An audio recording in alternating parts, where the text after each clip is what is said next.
Magandang araw sa ating lahat. Sa mga viewers ngayon, humihiling po ako ng suporta bilang pag-like and share ng videong ito. At panoorin na rin ang mga YouTube ads. Halina't atin nang panoorin ang pangangaral ni Brother Eli Soriano. Ang uri ng kasama sa Iglesia ng Diyos na kadiwa ng tagapangasiwang lagay ng Diyos ayon sa Biblia. Siguro dapat nating agapan ng mga kapatid na maaaring ma-influensyahan ng mga taong kulang ang pagkalalaki, kulang din ang prinsipyo na mabuti ang pakita sa'yo sa harap, pero sa likod mo masama ang sinasabi. Alam nyo, hindi ito first time sa iglesia na magkakaroon ng mga kasamang hindi kadiwa, bagkos kalaban ng diwa ng tagapangasiwang lagay ng Diyos. At may paraan naman ng Biblia para makita natin, mauri natin kung anong klaseng mga tao yung kalaban ng pangangasiwa ng iglesia. Marami akong maaaring ibigay na halimbawa sa inyo tungkol dyan. Sa matagal na panahon na ako'y nagbabantay ng kasaysayan ng religiyon. Kasi ako ay umanib sa iglesia na hindi naman ako natutulog sa lahat ng paraan. Hindi ako natutulog, mga kapatid. Nang maanib ako sa iglesia nung panahong pangangasiwa ni kapatid na Nicolas Perez, nakakita ako ng mga taong kalaban ng kapatid na Perez. Binta. Dalawa doon ang anak niya mismo. At yun siguro, unang-unang pagsubok na dinaanan ko sa pagkaanib ko. Bago akong anib, wala pa akong 1 taon. Nakausap ko yung kanyang anak na ang pangalan ni Eli. Pangalan yan tayo sa mga, o matanda yun sa mga lalaki. Maraming pasasamang bagay na sinabi yun tungkol sa kapatid na Perez. Medyo kumalog nga ako dahil sabi ko, anak ito nito kapatid na Perez, ba't naman ako ito magsasalita ng masama laban sa kapatid na Perez kung hindi totoo. Nag-isip ako nun. Actually, ang Diyos lang ang gumamot sa akin nun na maalis yung duda ko sa kapatid na Perez. Kasi alam nyo, pag nagkakaduda ka sa taga-ahay mo, minsan nasisira ang loob mo, ang tendency nun, makagawa ka rin ng mali. Yun ang tendency. Nakita ko sa maraming nagduda sa kapatid na Perez. Hindi sila conforme sa nagawa ni kapatid na Perez. Turo sila, later on, gumawa rin sila ng mali na hindi nila kinukonformehan. Marami akong tao nakilala ng kalaban ng diwa ng kapatid na Perez. Lahat yun napasama. At wala akong nakita napabuti nun. Sa akin namang pangangasiwa sa Guagua, sa Pampanga. Buhay pa kapatid na Perez, ginawa akong tagapangasiwa ng Pampanga. Yung mga taong kalaban ng diwa ko, kung pag-aralan mo naman ng pamumuhay, warti-warti. Ang pagkaanib naman na questionable rin ang mga gawa. At hanggang nung ako na talaga ang mga diwa, isang karanasan ko na pagka ang tao kalabang ko, hindi matino. Tanong niya, matatandang manggagawa. Yung mga kalabang ko ang diwa, may diferensya eh. Hindi naman sa ako'y nagmamatuwid kundi inihahayag ng panahon na yung mga taong kalaban ng diwa ko,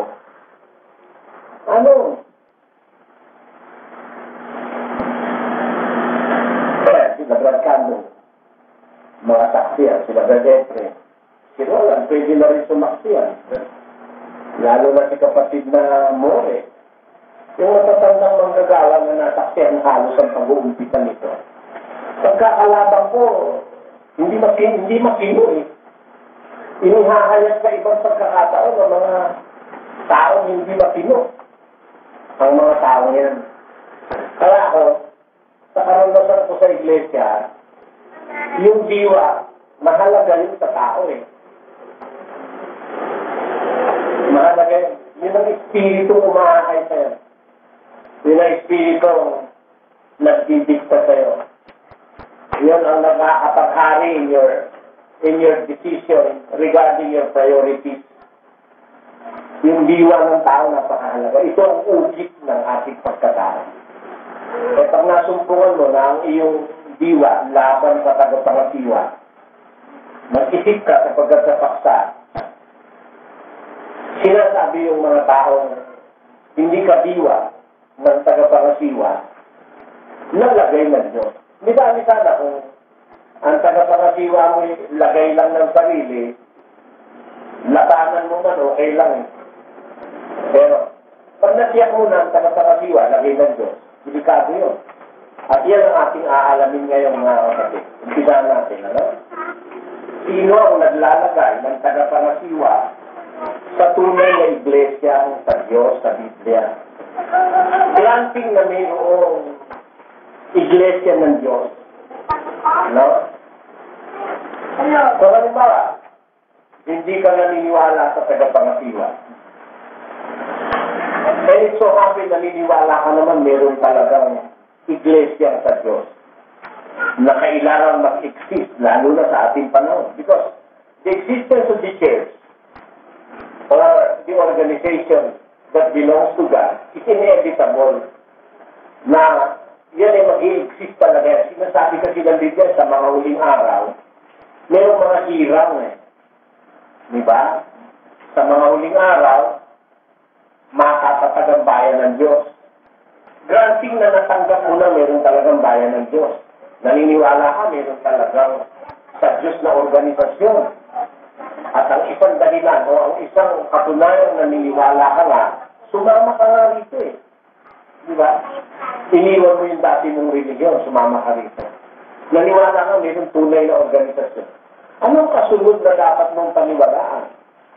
Dapat, paniwalaan mo na kaya nagkakaroon ng organisasyon sa Diyos, naglalagay ang Diyos ng pangangasiwa doon sa organisasyon na yun. Ayun. Sino ba naglalagay? Ang sagot ng Biblia ganito. Ngayon, na ako'y ginawang ministro nito. Ayun, yung ministro, tagapangasiwa, ang kahulugan nun eh. Yung salitang diakonon, ministro, sa Griego, ang kahulugan nun, nangangasiwa. Ang ikang Pablo, ako'y ginawang ministro nito. Ayon sa pamamahala na mula sa Diyos na ibinigay sa akin para sa inyo. Upang maipatupad ang salita ng Diyos. Ayun. Sa Greek, original ang nakalagay. Sa Tagalog ang nakalagay para maipahayag ang salita ng Diyos. Ano? Sa Greek ang nakalagay. Ang sabi doon, ako'y ginawang ministro nito, ng iglesia, no? Ayon sa pamamahala ng Diyos na ibinigay sa akin para sa inyo, upang maipatupad ang salita ng Diyos. Ayun. So, ang katumbas na ginagamit niyang salita dun sa maipatupad, maipahaya, ang ginamit sa Greek ay 41:37. Sa Griego, ang salitang katumbas ay Klero, which means to make complete, to crown, level up, or figuratively, to furnish, to satisfy, to execute an office, to finish a period or a task. Ayan, yan ang mga kahulugan ng salitang Klero sa Greek. Kaya, ang tamang translation dapat doon, ay upang may patupad, to fulfill. Nakalagay dito sa isang meaning niya. Ang sabi to fulfill, to finish. Ayan. Ayan ang katumbas ng salitang klero. Literally translated in Greek, to fulfill. Ayan, ito. Kaya, ang ibig lang ipakita rito sa atin, para matupad ang salita ng Diyos sa organisasyon sa Diyos, maglalagay ang Diyos ng tagapangasiwa. Gaya ni Pablo, ako'y ginawang ministro dito ayon sa pangangasiwa o pamamahala na mula sa Diyos na ibinigay sa akin para sa inyo, para sa ipatutupad o upang maipatupad ang salita ng Diyos. Kaya tatanong natin, meron bang naglalagay ng tagapangasiwa sa Biblia? Meron. Ang Diyos ang naglalagay. Ayan. Ang Diyos ang naglalagay. Sige na Biblia, ibig sabihin nun to fairness, yung satisfy, ay sige an office. Ibig sabihin, ay talagang ang Diyos, hindi po pwedeng magkaroon ng tagapangasiwa na sa isang samahan sa Diyos. Kung tinatanggap mo may samahan sa Diyos, hindi pwedeng yung tagapangasiwa, hindi Diyos ang maglagay. Tingnan nyo. Yung samahan ng haligit-suway, may naglagay ng tagapangasiwa, sila. Sa Diyos ba? Sila naglagay. Kaya hindi nga totoo ngayon yung haligit-suway. Pagaman galing ako ron, hindi nga totoo, hindi nga kahit patunayan na totoo pa sila. Ayaw na humarap sa diskusyon. Yan pinatutunayan ko lang sa mga tao na yan na sila'y mga tao, hindi lagay ng Diyos matasamang budhi sa kapwa, malulupi. Hindi ka kung ganito ang mga taong kakasangkatanin ng Diyos sa kapwa, malulupi. Kaya, masasabi ko sa inyo, para ang isang samahan maging totoo, kailangan ng tagapangasiwa niyan, lagay ng Diyos. At talagang inaamin ng Biblia, gaya ni Pablo, na nilagay siya ng Diyos. Alam nyo, hindi naman masama yung paminsan-minsan for a preacher to talk about himself. No? Napapansin nyo naman yung diwa ni Pablo ang kinukuha ko sa Biblia.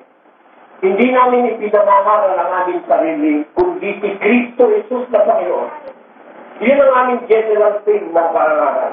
Pero it is not forbidden by the Scriptures for us to speak about ourselves to one's inner wife.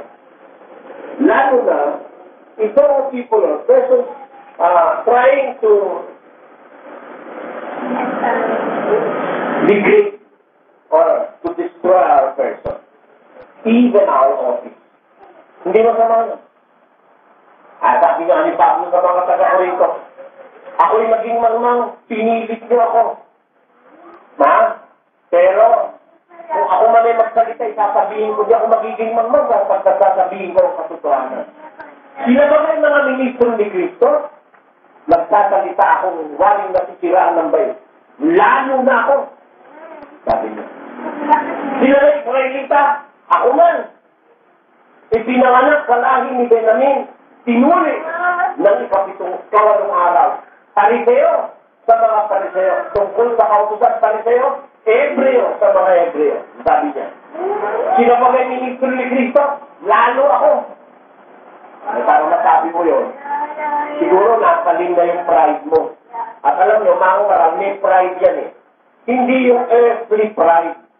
May pride yan sa paglilingkod sa Diyos sapagkat he told you a delicate office.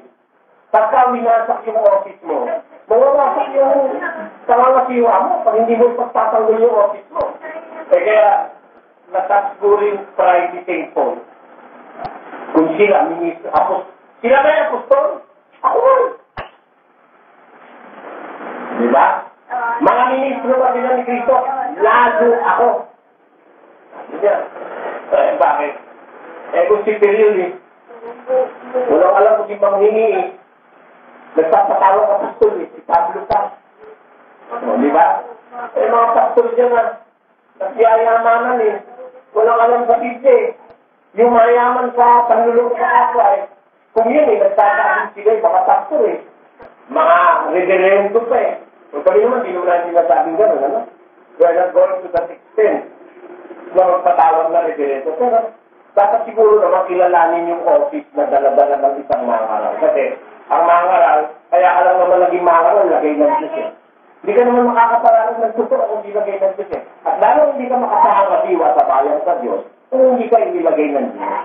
Tatandaan nyo, mga kapatid, yung magagaling sa inyo, yung maraming alam, yung mga nakapag-aral, tandaan nyo, ang pangangasiwang ito, ang pangangasiwang nagpasimula sa samahan ito. Siguro, kung mas magaling ka sa tingin ng Diyos, talagay ko, ikaw ang kinuha ng tagapangasiwa, di ba? Di ba ganun ang logic nun? Kung mas magaling ka, sana ikaw ang kinuha. Total, magkaibad lang naman tayo. Mga matanda ka pa sa akin Sana ikaw na kinuha bago ako. Di ba? Pero, you can't deny the fact na baka ka nakaintindi, nandito na ako. I'm already sitting on my particular chair. Alam mo yan, silya, dapat ginagalang mo yan. Ang silya, hindi naman basta mauupuan mo yan. Bago ko naupuan sa silyan ko, maraming puyat, pagod, at pakikipagbaka ang dinaanan ko. Para maupuan mo to, siguro dapat daanan mo rin yung dinaanan ko, no? Di ba ganun yun? Di ba? Tinan nyo, ang tagal na ng Malacanang, higit na 100 taon. Ilan na nakaupo sa silya ron? Wala na din dalawa pala. Ang nakakaupo sa silya sa Malacanang, kahit ay sinusurod yung silya, malaki kahulugan ng silya ron. Dapat niyang maintindihan niya. Ikaw, bago ka maging tagapangasiwa, siguro, kailangan dumaan ka sa paraan ng Diyos. Yan ang dapat nating maintindihan. O ngayon, kasi kung ang Diyos ang maglalagay sa bayan niya, yung totoong bayan niya, siya maglalagay ng tagapangasiwa ron, hindi ang kahit na dito Kahit sino nga ilagay mo, pagpalpak, hindi mamarasati ng Diyos yung palpak Hindi uunlagan na, sino mo si Menong. Nilagay tagapangasiwa. Tanungin mo yung mga taga-abunoy. Si Menong ang pinakamahusay. Kasi nung araw, sa panahon ni Kapatid Perez, nang wala pa ako sa iglesia, yun ang diskusidor nila Nakapaghinga ang mga ministro ni Manalo kay Menong tiniwalang ni Kapatid Perez yun. Nung maali pa ko, tiniwalang ni Kapatid Perez yun ba't ako Kapatid Perez yung Menong na yan 3 beses daw natiwala. Paano Kapatid na Eli, wala akong makatulong. Siya lang ang mauutusan kung makipag-diskusyon. Kaya kahit nakatalong-tatungan ang ginagawa, tinitiis ko na lang. Ano ba kaya niyo, Kapatid na Perez? Nasa dito Meron naman yung katalaga na maalaga ng tupa, na tupahan. Kaya yung tupahan ko ikat niya. Ganun ba? Nag-isip mo, ano ako? Siya tumasa kapag kayo upahan, hindi pinagmamalasakit ang tupa. O di ang nakakay tupa, kaya lang walang malasakit. Dahil nagpapaupa lang. O sino gusto paupa sa'yo? Upahan, gawin kayo. Kala niya. Marami kong batayan sa buhay, Hindi niyo ako mauubusan ng batayan sa anumang bagay na natutunan ko gagawin ko sa religion. Ngayon,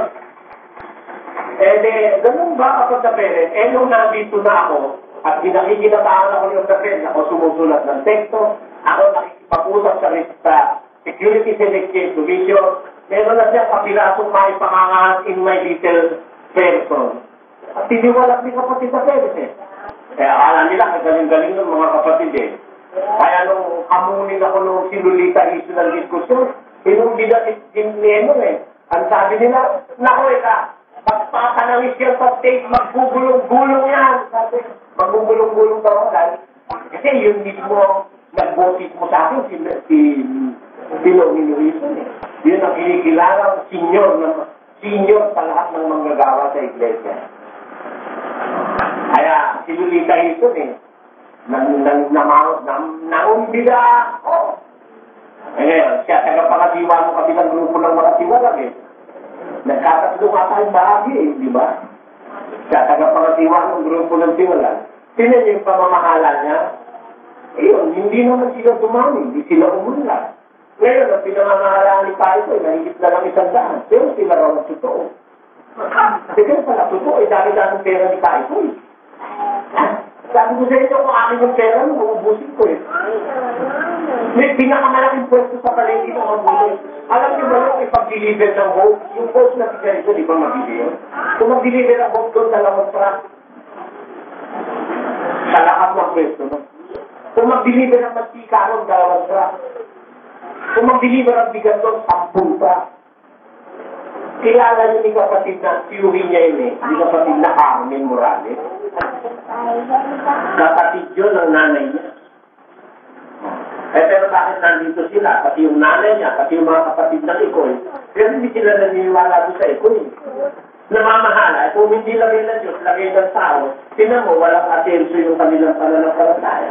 Sila ang totoo, hindi man lang magpalagana. Marami silang pera, ayaw mang gumasto. Parang ganun din yung haligitsuhan. Sila lang ang totoo, sila lang ang maliligtas, hindi man lang magpalagana. Sabi ko, kung maniniwala akong itong sasabihin ko, ito lang ang totoo. At ito ay kaliligtas. I have to prove. I have to prove to. Ha? Dahil, hindi ko naman masabi kung by book or by proof. Hindi ko gusto sabihin niya. I have to do this na isabihin ko ito, balita ko kasi kung naniniwala ako sa ginagawa ko, pamupuhunanan ko yun. No matter what will the price be. Di ba? Ito mga ito, sila naman totoo, hindi man lang magsalakamat eh. Sa sulok-sulok lang doon, naninira eh. Kaya ako naniniwala, yung mga tagapangatiwala hindi lagay ng Diyos. Alam nyo kasi, pag ang Diyos ang naglagay, may requirement eh. Sa Diyos, yung ang Diyos ang naglagay, ang tao na yung requirement ito. Pakinggan nyo. Ang mga mata ko'y ipintitig ko sa mga tapat sa lupain upang sila'y makatahan na kasama ko. Siyang na lumalakad sa takdal na daan, siya'y mga hasiwa sa akin. Ayun. Ang sabi, siyang lumalakad sa takdal na daan, siya'y mga hasiwa sa akin. Sino po ang gagamit ng Diyos na mga hasiwa? Yung lumalakad sa takdal na daan. Takdal na daan. Hindi pala kahit anong klase kang tao, pwede kang gawin ng Diyos sa tagapangasiwa. Yung lumalakad sa takdal na daan, siya ay mangangasiwa sa akin. Ayan ang sabi. He who walks in a perfect way will minister to me. Ayan. My eyes will be on the faithful of the land to live with me. He who walks in a way perfect, he will minister to me. Ito nga yung ginamit ko nung nung araw na kadagdalan ko yung grupo ng mga babae. Ang kailangan daw mga diwa, tapat, hindi lang pinag-uusapan ng lalaki kung babae. Hindi ko ba naman kakong Englishin mo lang eh. He! Ano? Nakalagay eh. He will minister unto me. Lalaki nga yan eh. Tapat nga, pero kailangan lalaki. Hindi pinangangasiwa ng Diyos yung babae. Lalaki ang nangangasiwa. Siya'y makangasiwa sa akin, sabi ng Biblia. Sino? Yung lumalakad sa takdal na daan. Ngayon, sabi nila, ba't kaya, ba't Soriano, pwede bang mga diwa yan? Hindi naman sakdal yan. Maraming utang yan. Sabi, maraming kapintasan yan. Kung ano-ano. Marami, hindi lang isang libro. Mahaba pa sa tela-tela ni Tani Natalia ang aking kapintasan doon sa mga yan. Mahaba pa sa tela-tela ni Talia ang aking kapintasan.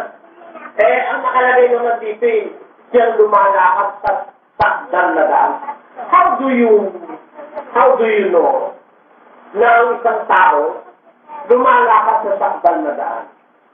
Does it necessarily mean na wala na kang maipipintas doon sa tao na yun?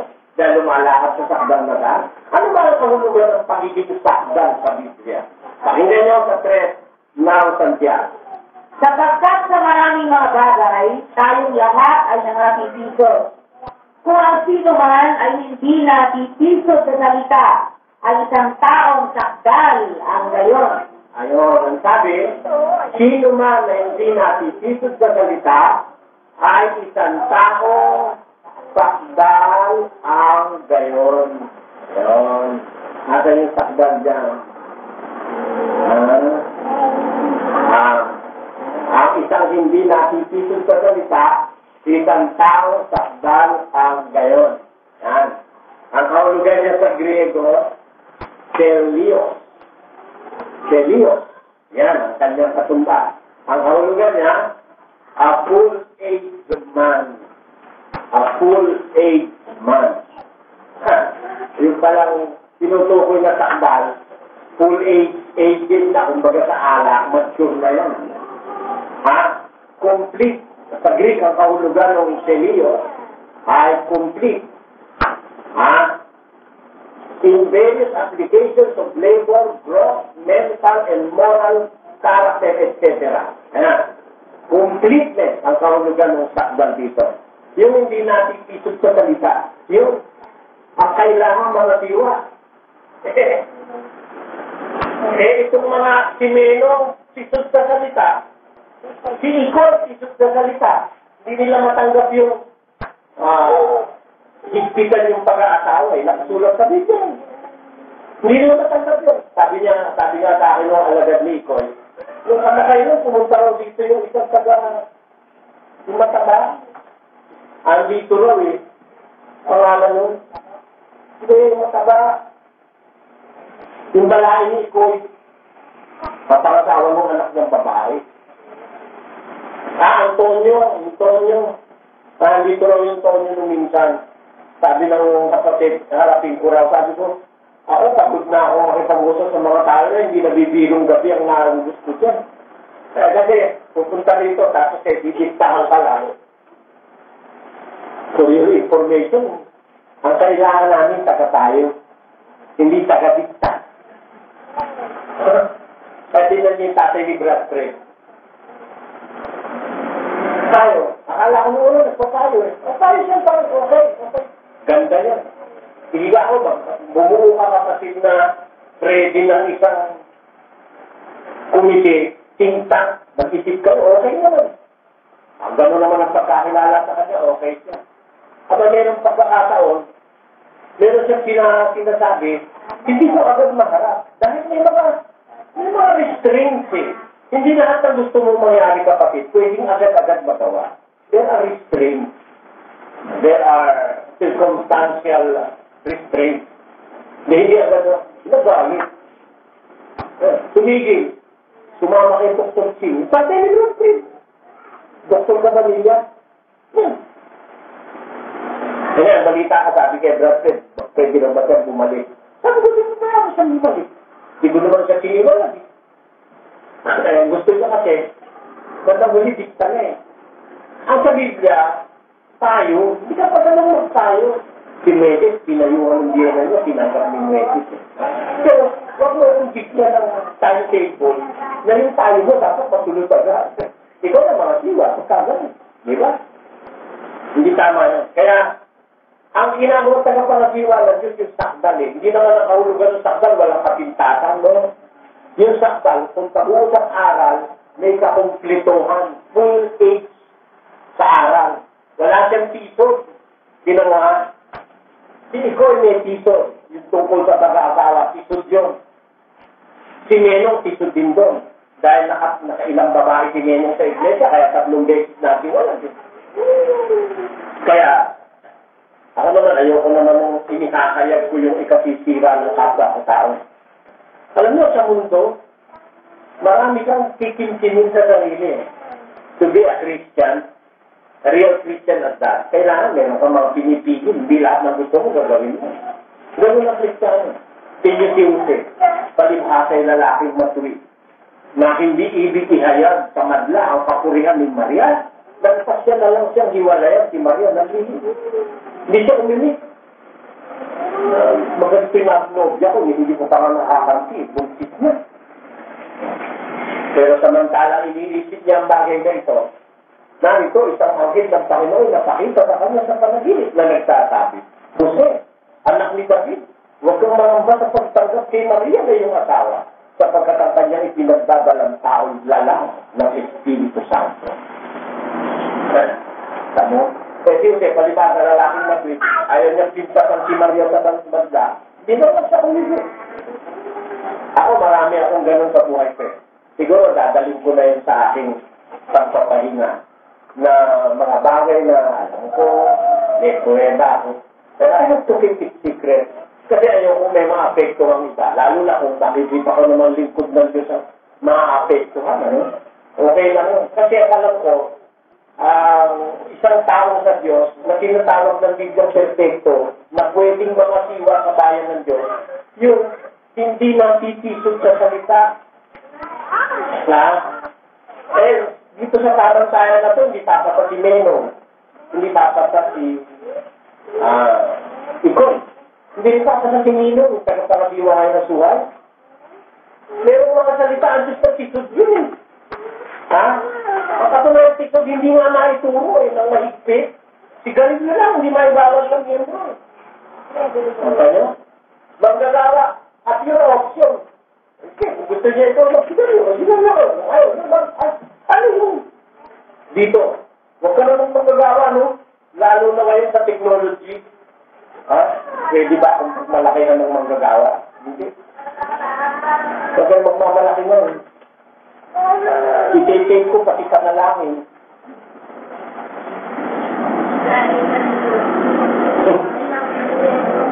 Sa technology ngayon, hindi ko kayo minimenos mga kasama. Pero iwasan yung magyabang, magmalaki, umabuso sa kapatid. Huwag. Lalo na yung mga OIC, huwag yung gagamitin ng tungkulin nyo para kayo makapag-agrabyado ng kapatid. Dahil hindi mahirap sa akin alisin ko kayo. Dahil sa teknolohiya ngayon, hindi ko naman kayong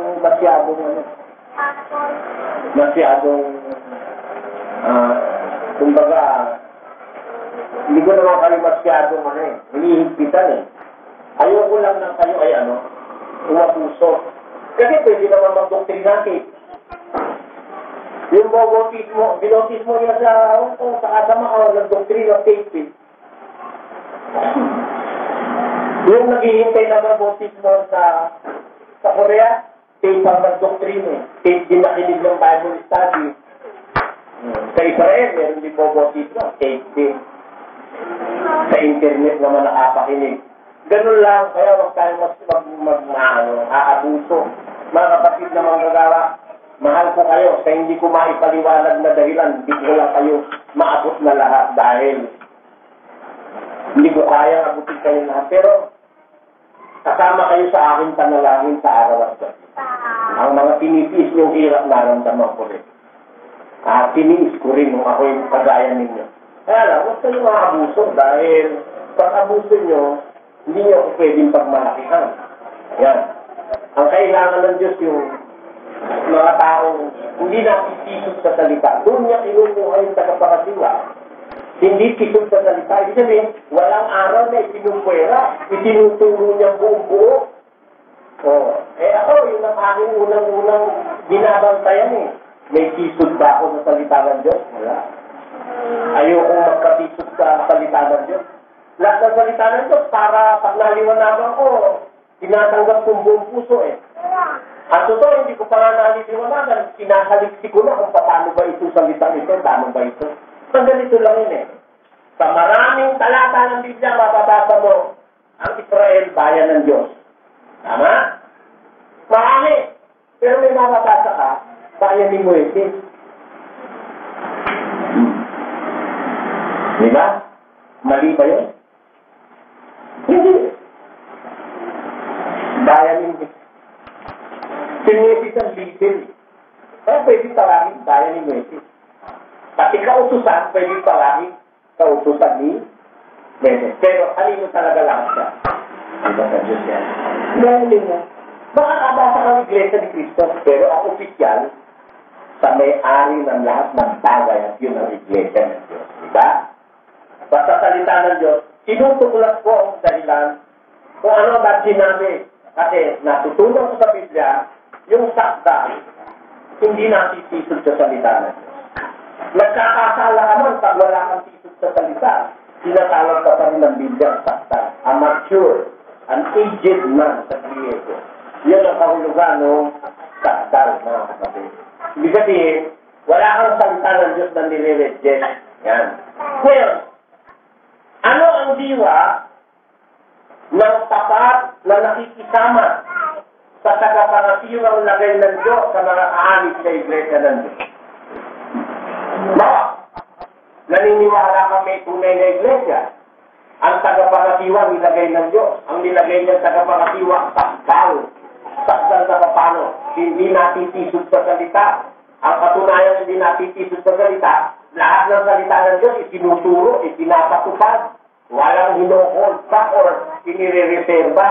Yun ang palatandaan ng sakdal na tagapangasiwa eh. Lahat ng salita ng Diyos, tinuturo, pinapatupad, wala siyang tisod sa salita. Ang tanong natin, ano ba ang diwa ng tapat na nakikisama doon sa tagapangasiwa inilagay ng Diyos?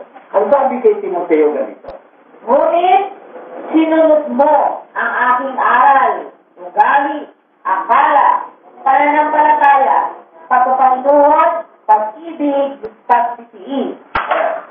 Ang sabi kay Timoteo, sinunod mo ang aking aral, ugali, akala, pananampalataya, pag-ibig, pagtitiis. Yung palang kadiwa, yung tapat na nakikisama sa tagapangasiwa, pati akala, sinusunod eh. Ano? Lapat na lapat sila ng diwa, si Pablo at si Timoteo. Hindi lang yung aral ni Pablo, sinusunod niya, pati yung akala ni Pablo, sinusunod ni Timoteo. Pati akala, isipin mo pati akala. Ha? Sinunod mo ang aking aral, ugali, akala, pananampalataya, pag-ibig, pagpapainuhod, pagtitiis. Yung tapat na kasama, sinusunod niya yung diwa ng kanyang tagapangasiwa. Kaya nga ako, pag nakasubok ako ng isang magsagawa, nagsasalita ng laban sa akin, sa talikuran, ang hirap ilapat uli ng loob mo. Mahirap ilapat.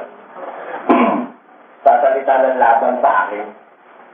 Kasi, ang tamang tayang ko ng tapat ang aking kasama, kung halimbawa, meron akong nagawang mali, pinagtatakta nun.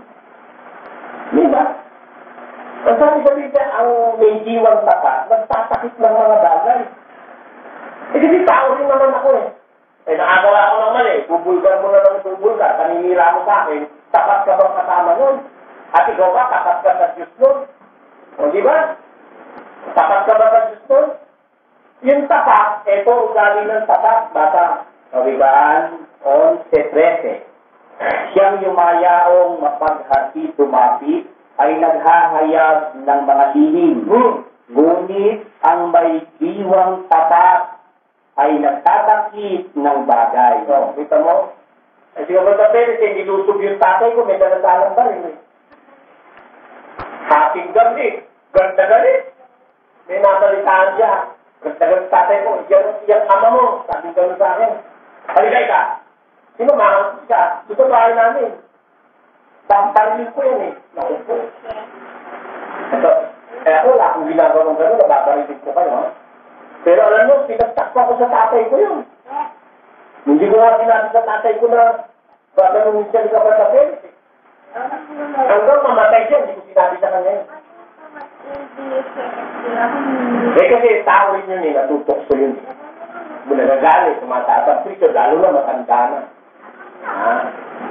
Dapat, kung tapat ka kasama, nagtatakit ka ng pagkukulang ng kasama. Kasi, alam mo naman yun eh, tagapangasiwa yan, hindi naman magsusulit sa miyembro yan. Hindi naman magsusulit yan sa kapwa manggagawa. Hindi naman magsusulit sa OIC yan. Tagapangasiwa yan eh. Magsusulit yan sa Diyos. Isang maliit na bagay na ako, totoong siyasapin ninyo ako ng pagsisiyasat tao. So, ako man eh, hindi nagsisiyasat sa akin sarili. Hindi naman dahil dito inaaring ganap ako sapagkat ang nagsisiyasat sa akin ay ang Panginoon. I'm not answerable to any one of you. I'm answerable to my master and my Lord. Hindi ako dapat magsulit sa inyo bilang tagapangasiwa. Do I owe you an explanation of whatever misdoing or misdeed that I have done? Hindi nga Pero I'm trying to do so. Para ipakita ko sa inyo, hindi naman ako gumagamit ng kapamahalaang mataas masyado. I'm trying, pagka merong isang kapatid merong parang magiging duda, nagpapaliwanag ako. Although I do not owe anybody an explanation. Dapat ganun Wala akong obligasyon magpaliwanag sa'yo. After all, sino ka? So, sige, yung katayuan mo sa katayuan ko, pagkambingin mo, sino ka? Para ako magpaliwanag sa'yo. Pero hindi ko ginagawa yung gano'n. Dahil tao rin naman kasi ako, alam ko, nagkakamali rin ako Pero kaya lang, huwag kang aabuso. Masama yun. Dahil kung ikaw ay tapat na kasama, kasi ng Biblia, si Timoteo, tapat na kasama, ministro rin ito Sinunod mo aking aral, ugali, akala, pagpapainom, pagsipis, pag-ibig, pananampalataya. Talagang sinopya niya si Pablo in every manner possible. Talagang siya yung mga ginagawa ni Pablo, naging giya ni Timoteo. O ang miyembro ba, utos din sumunod? Ang sabi ng Biblia, pakinggan niyo. Maging tagatulad kayo sa akin, na gaya ko naman kay Kristo. Tanyo? Ang miyembro, meron din kautangan, meron din katungkulang tumulad sa mga ngaral. Ayan ang dapat nating makita. Pero anong obligasyon tumulad para maging kadiwa ka ng mga ngaral? Kung ang mga ngaral mo, mapagmalasakit sa kapatid, dapat ganun ka rin. Kung ang mga ngaral mo, maawain, dapat maawain ka rin. Kung ang mga ngaral mo, ang ginagawa ay para sa kapakanan ng lahat, dapat ganun ka rin. Hindi puro pagsarili ang iyo. Kaya sabi sa mga kapatid sa Korinto, maging tagatulad kayo sa akin, gaya ko naman kay Kristo. Let us specify. Alin ang particular na dapat tularan mo sa mga ngaral mo? Pakinggan nyo sa 13 ng Hebreo. Alalahanin ninyo ang nagkaroon ng pagpupuno sa inyo, na siyang nagsalita sa inyo ng salita ng Diyos. At sa pagdidili-dili ng wakas ng kanilang pamumuhay, ay inyong tularan ang kanilang pananampalataya. Alin ang tutularan mo? Yung pananampalataya. Yung paglilingkod sa Diyos, ganun mo siya dapat na tularan. May nakita ka hindi tama sa pakialam mo.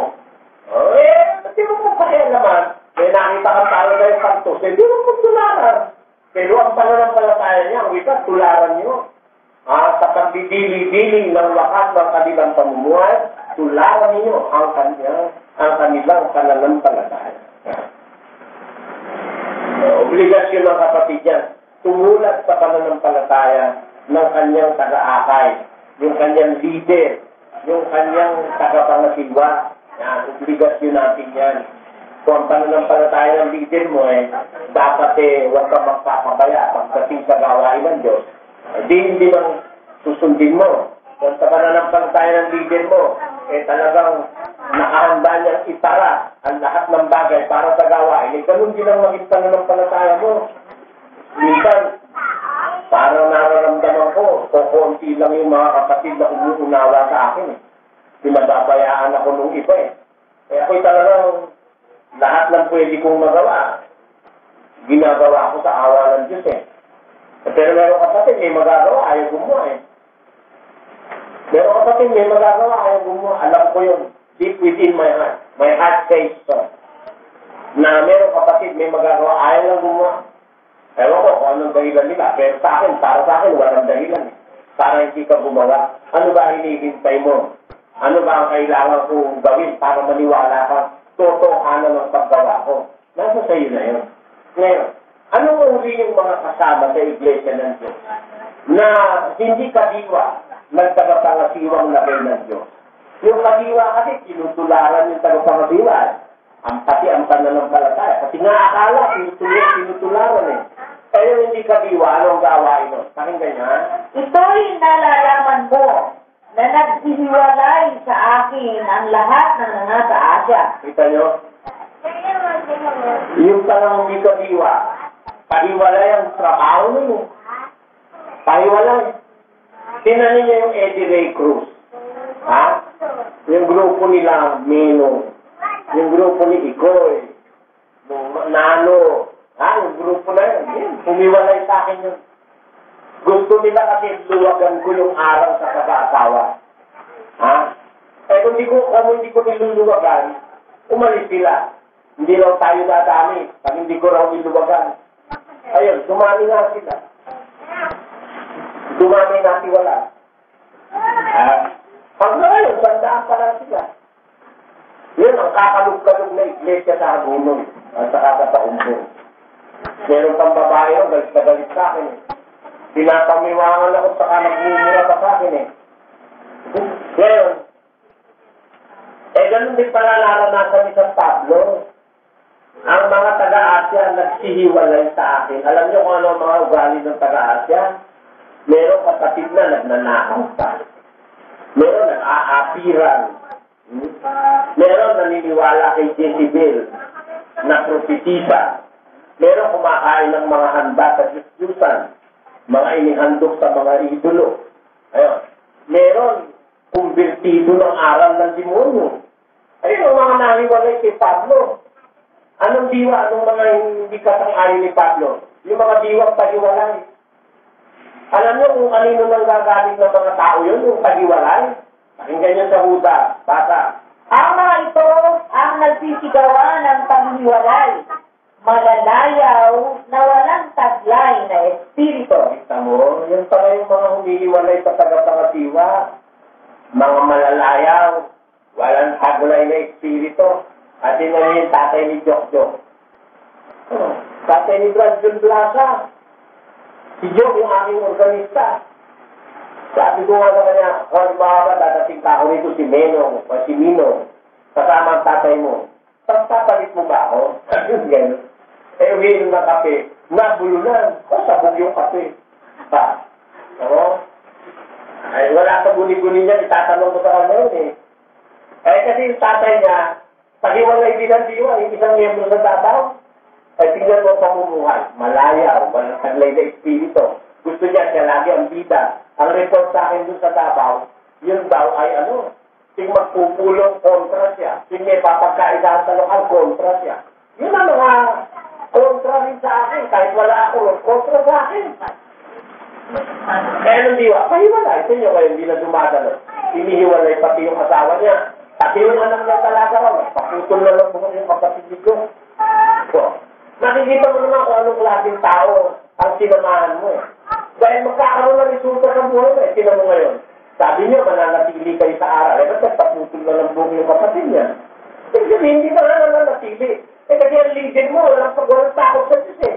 Tatay mo, ang nagmahal sa ama, sa ina, nang higit sa akin, hindi karapat-dapat sa akin. Sinasabi yan ni Kristo bilang mangaral. Dapat niyo maintindihan niya. Kaya, namili ka na lang. Tatay mo o si Kristo? Pag tatay mo, todas ka. Hindi ka maging dapat. Kasi, hihiwalay ka eh. Merong mga taong pahiwalay talaga ang diwa at tagapangasiwa. Pahiwalay. Alam niyo yan ang malalayaw. Ano pa ang sabi ni San Pedro tungkol dyan sa klase ng mga tao? Kung tignan mo naman totoo eh. Yung mga laban sa akin, na humihiwalay, hindi pa nga yun eh. Naku eh, masama na lang. Yan dumabalo sa kahit sakitang tao eh. Masama na lang, magsalita eh. Hindi mo lang maraming sinasabi laban sa akin. Bagahin mo pamumuhay. Papatak doon. Malalayaw, walang taglay na espiritu. Ano pa sabi ng Biblia tungkol sa kanila? Sapagkat magaling pa sa kanila ang hindi nakakilala ng daan ng katwiran. Kaysa pagkatapos na makakilala ito, ay tumalikod sa banal na utos na ibinigay sa kanila. Nangyari sa kanila ang ayon sa kawikaang tunay. Nagbabalik na muli ang aso sa kanyang sariling suka. At sa paglulubalog sa pusali ang babaeng baboy na nahugasan. Ayun. Yan ang klase ng mga taong pahiwalay sa tagapangasiwa. Ano ang nangyari? Pagkatapos makilala, tumalikod. Hindi humihiwalay talaga. Ano sabi? Sa 21. Ang sabi, sapagkat magaling pa sa kanila ang hindi nakakilala ng daan ng katwiran. Kaya pagkatapos na makilala ito, ay tumalikod sa banal na utos. Sa talikod talaga, pahiwalay. Nangyari sa kanila ang kawikaan tunay, aso na bumabalik sa suha, babaeng baboy na nahugasan, bumabalik sa kusali. Ganyan naman ang karamihan ng kalaban ko. Salamat sa Diyos. Dahil, hindi ko kalaban yung mga tao may mabubuting putri sa religion. Ang karaniwang kalaban ko mula ng umpisa, yung bumabalik sa suha. Sila yung bano. Hindi ko alam, di kilala nila yung bano eh. Kilala nila yung bano.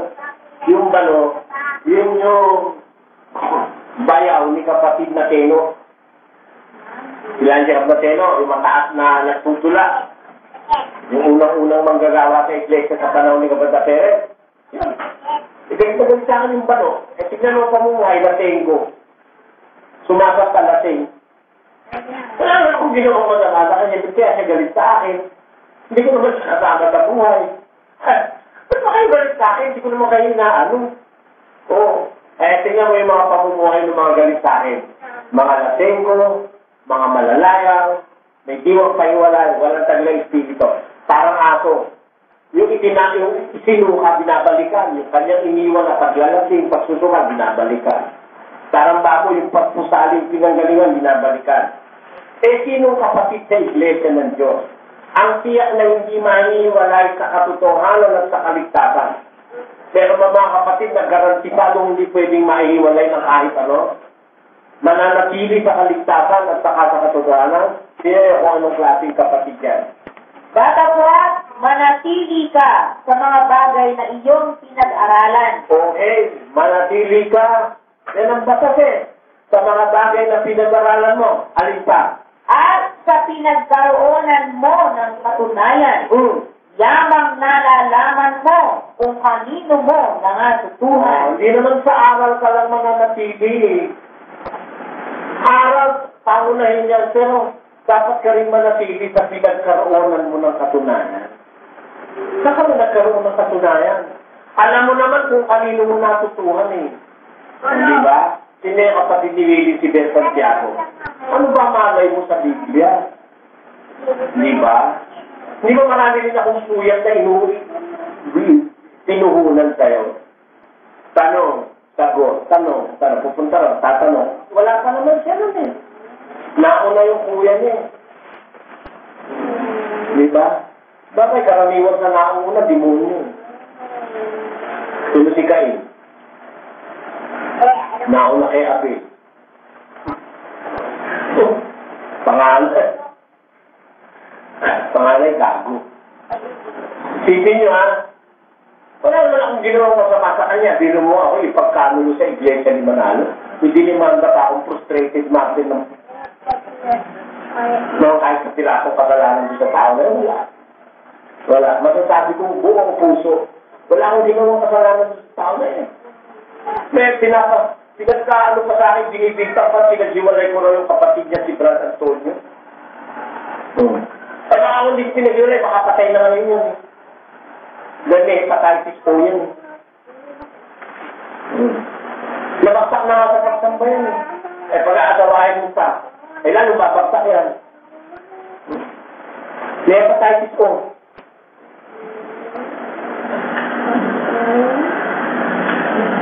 Kung ba akong ginawa masama, mabuti ka ginawa pa. Kaya galit sa akin. Hindi ka kasi sumusunod sa utos. Ang utos, manatili ka sa pinag-aralan mo. Sa pinagkaroonan mo ng katunayan, sapagkat nalalaman mo kung kanino mo natutuhan. Siguro kung walang kapatid na Soriano, gago ka hanggang ngayon. Dapat alam mo yun. Dapat alam niyo yun. Huwag niyong kakalimutan yun, mga kapatid. Hindi masamang tumanaw ng utang na loob. Puntos yan. Manatili kayo sa pinagkaroonan mo manatili ka sa pinag-aralan mo, sa aral, manatili ka sa pinagkaroonan mo ng katunayan, yamang nalalaman mo kung kanino mo natutuhan. Sa pinagkaroonan mo ng katunayan. Dapat manatili ka. Sabi mo, naniwala ka sa aral. Galit ka kay kapatid na Soriano. Magkasama yun eh. Aral at manangaral. Lalagyan at laman. Hindi pwede kung wala yung lalagyan eh. Oo. Pagkasarap-sarap ng atis, may balat yun. Hindi makakarating sa'yo yung masarap na laman ng atis kung wala yung balat. Diba? At merong balat, pwedeng kainin. Hindi dapat itapon. Tama, itinatapon ng balat ng langka, balat ng saging, balat ng atis. Pero may prutas, edible pati balat. Sa assessment, diba? Si kapatid na Soriano, hindi edible. May bahala ka na, hindi ko naman pinakakain tayo pagkatao ko. Pero merong balat, edible. Hindi naman makakasama kung tanggapin mo pati balat. Amen? Ang ano bawa ng prutas na edible ang balat. Atis. Kaya atis, bayabas. Siko. Diba? Siko. Ano pa? Manggang hilaw. Pati balat, masarap kainin. Ha? Ano pa? Mantana. Duha. Siniguela. Meron prutas na pati balat pwede mong kainin. Kaya may mga aral na matatanggap mo ang aral, pero kaya mo rin matanggap pati siya. Dahil batas ng Diyos yun, manatili ka sa pinag-aralan mo at sa pinagkaroonan mo ng katunayan. Yan ang nalalaman mo kung kanino mo natutuhan. Ano ang sabi ng Diyos pag mananatili ka? Mapalad ang tao nakakasumpong ng kanunungan at ang tao nagtatamo ng kaunawaan. Siya'y punong kahoy ng buhay sa kanila na nanghahawak sa kanya at mapalad ang bawat isa na nangamamalagi sa kanya. Kailangan pala mamalagi ka eh. Mamalagi ka dun sa nakasumpong ng karunungan at sa kasakarunungan. Kasi pag pinagsama mo yon, sinuturo yun ay punong kahoy ng buhay. Doon manggagaling yung buhay mo. Doon sa karunungan at sa nakasumpong mo. Pag nanatili ka, mapalad ang bawat isa na namamalagi sa kanya. Ayan. Basta yan. Hindi mo pwedeng itakwil yung pinagkaroonan ko ng katunayan. Kumbaga, hindi mo pwedeng baliwalay ng halaga ng balat. Ngayon, pag ikaw ay talagang sumasampalataya, paano mo dapat tratuhin yung kasangkapan ng Diyos sa'yo na pinagkaroonan mo ng katunayan? Yung bulag nga, sabi ng bulag eh. Kung makasalanan, wala akong pakialam doon. Isa lang ang alam ko. Dati ako JIL, ngayon, nasa tatindaan ako. Di ba? Dati ako kay Bilarde. Dati ako iglesia ni Manalo Nilono ko, pinakakain ng almusal ng hapunan at ang hapunan may almusal. Dati ako lumulod sa santo. Sa libunto, anak ako ng bato. Ang nanay ko'y kahoy. Di ba? Kung masamaman si kapatid na Soriano, isa lang ang alam ko ngayon. Dati akong nasa dilim, ngayon, maliwanag ang isip ko. Di ba? Paano mo ngayon dapat tratuhin ang mga ngaral mo? Paano dapat mong tratuhin? Ang warning ng Diyos, huwag ninyong ganawin ang mga pinahiran ko ng langit. At huwag ninyong gawa ng masama ang mga propeta ko. Sabi ng Diyos yan, hindi ako sabi niya. Huwag niyo gagawin ang pinahiran ko ng langit. Touch not my anointed ones. Maraming salamat sa mga nanood at sa mga hindi nag-skip ng mga YouTube ads bilang suporta sa aking channel.